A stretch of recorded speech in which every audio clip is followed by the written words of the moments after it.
अस्सलामुअलैकुम रहमतुल्लाहि व बरकातुहू। तो बेटा आज का हमारा जो टॉपिक है उसका नाम है डिस्कवरी ऑफ पॉजिटिव रेज या प्रोटॉन। तो सबसे पहले इनकी डिस्कवरी के बारे में हम पढ़ते हैं कि इनको डिस्कवर किस साइंटिस्ट ने किया। तो साइंटिस्ट का नाम था ई गोल्डस्टाइन। तो मैं यहाँ पर लिख रहा हूँ डिस्कवर्ड बाय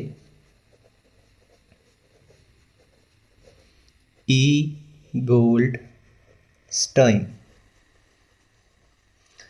तो जिस तरह हमने कल वाले एक्सपेरिमेंट में पढ़ा कि विलियम क्रुक्स ने एक गैस डिस्चार्ज ट्यूब ली, तो ई गोल्डस्टाइन ने भी उसी तरह का एक एक्सपेरिमेंट किया। इन्होंने भी एक गैस डिस्चार्ज ट्यूब ली जो कि ग्लास की बनी हुई थी, और उसके बाद एक इसके अंदर वैक्यूम पंप लगा हुआ है। इसके अंदर दो इलेक्ट्रोड होते हैं, एक इलेक्ट्रोड है कैथोड और एक होता है एनोड। कैथोड वो वाला इलेक्ट्रोड होता है जिसको बैटरी के नेगेटिव टर्मिनल के साथ कनेक्ट किया जाता है, और एनोड वो वाला है जिसको बैटरी के पॉजिटिव टर्मिनल के साथ कनेक्ट किया जाता है। इसी तरह जो कैथोड होगा उसके ऊपर नेगेटिव चार्ज होगा, जो एनोड होगा उसके ऊपर पॉजिटिव चार्ज होगा। और इन्होंने जो कैथोड लिया अपने एक्सपेरिमेंट में वो परफोरेटेड था, यानी कि उसके अंदर छोटे छोटे सुराख थे। तो सेम एक्सपेरिमेंट किया इन्होंने भी, यहाँ से वैक्यूम पम्प की मदद से प्रेशर को बहुत ज़्यादा रिड्यूस कर दिया, बहुत ज़्यादा हाई वोल्टेज का करंट दिया। तो इन्होंने ये नोटिस किया, जिस तरह हम लोगों ने पिछले एक्सपेरिमेंट में पढ़ा, कि ये जो कैथोड होता है इससे कुछ रेज निकलना शुरू होती हैं। इन रेज को बोला जाता है कैथोड रेज। अब यहाँ पर ना इस गैस डिस्चार्ज ट्यूब के अंदर कुछ गैस के मॉलिक्यूल्स भी होते हैं। तो यहाँ पर कोई ना कोई गैस का मॉलिक्यूल होगा, यहाँ भी। तो गैस के मॉलिक्यूल से जब इस तरह आकर इलेक्ट्रॉन स्ट्राइक करते हैं, क्योंकि ये जो कैथोड रेज है ना ये असल में इलेक्ट्रॉन्स ही हैं। जैसे ही ये एक मॉलिक्यूल के साथ जाकर स्ट्राइक करेंगे, ये इस मॉलिक्यूल के वैलेंस शेल से इलेक्ट्रॉन को नोक कर देंगे या बाहर निकाल देंगे। जैसे ही इस मॉलिक्यूल के अंदर से इलेक्ट्रॉन निकल जाएगा, इसके ऊपर पॉजिटिव चार्ज आ जाएगा, और ये जो मॉलिक्यूल है इस तरह से पॉजिटिव आयन में कन्वर्ट हो जाएगा। और यहाँ पर दो इलेक्ट्रॉन आप लोगों ने लिख देने हैं। दो इलेक्ट्रॉन क्यों लिखे? एक तो ये वाला इलेक्ट्रॉन है, एक दूसरा इलेक्ट्रॉन जो कि इस मॉलिक्यूल के अंदर से निकल गया। तो इस तरह ना यहाँ पर बहुत ज़्यादा पॉजिटिव रेज बनना शुरू हो जाती हैं। अब हमें पता है कि जो पॉजिटिव चार्ज होता है उसकी अट्रैक्शन नेगेटिव चार्ज की तरफ होती है, क्योंकि यहाँ पर जो नेगेटिव कैथोड है ये पॉजिटिव रेज ने क्या करना है, इस नेगेटिव कैथोड वाली साइड की तरफ मूव करना शुरू कर देना है। और ये जो पॉजिटिव रेज हैं इन परफोरेशंस से होते हुए जाकर सीधा जाकर इस दीवार पर जाकर टकराएंगे, इन सराखों के अंदर से गुजरेंगे और सामने वाली दीवार पर जाकर टकराएंगे। यहाँ पर ई गोल्डस्टाइन ने जिंक सल्फाइड की एक प्लेट रखी हुई थी।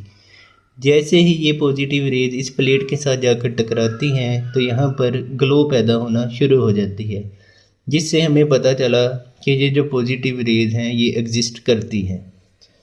तो इस टॉपिक में से अब पेपर के अंदर सवाल कौन कौन से आते हैं? सबसे पहला ये सवाल है कि पॉजिटिव रेज को एनोड रेज क्यों नहीं बोला जाता, जबकि नेगेटिव रेज को कैथोड रेज बोला जाता है। अब ये जो पॉजिटिव रेज है ना, इनके ओरिजिन को देखते हैं। ये कैसे बनी? जब इलेक्ट्रॉन्स या कैथोड रेज ने रेजिडुअल गैस मॉलिक्यूल्स के साथ जाकर टक्कर मारी या उनको स्ट्राइक किया और उनके अंदर से इलेक्ट्रॉन को निकाल दिया। तो ये जो पॉजिटिव रेज हैं ये गैस मॉलिक्यूल्स से बनती हैं, ना कि ये एनोड से निकल रही हैं, जबकि कैथोड रेज जो हैं वो कैथोड के अंदर से निकलती हैं। तो इस वजह से पॉजिटिव रेज को हम एनोड रेज नहीं बोलेंगे, और जो नेगेटिव रेज हैं उनको हम कैथोड रेज बोल सकते हैं। उसके बाद जो नेक्स्ट क्वेश्चन आता है वो भी सेम ही है, आंसर आपने वही लिखना है उसमें भी, कि पॉजिटिव रेज बनती कैसे हैं, कि पॉजिटिव रेज का ओरिजिन क्या है। तो आपने इसमें भी यही बात बतानी है कि जब कैथोड रेज या इलेक्ट्रॉन्स गैस मॉलिक्यूल्स के साथ जाकर स्ट्राइक करते हैं, उनके वैलेंस शेल में से इलेक्ट्रॉन को निकाल देते हैं, और जो गैस मॉलिक्यूल्स हैं वो पॉजिटिव आयंस में कन्वर्ट हो जाते हैं। असल में ये जो पॉजिटिव आयन हैं यही पॉजिटिव रेज कहलाती हैं।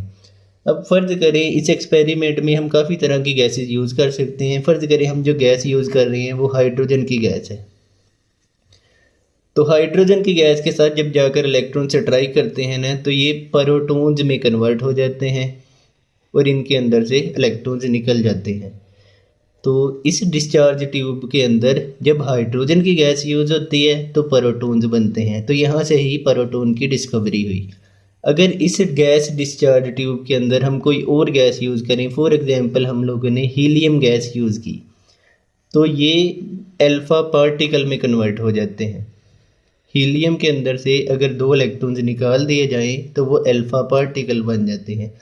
इसका मतलब जो पॉजिटिव रेज हैं उनका नेचर गैस के नेचर के ऊपर डिपेंड कर रहा है।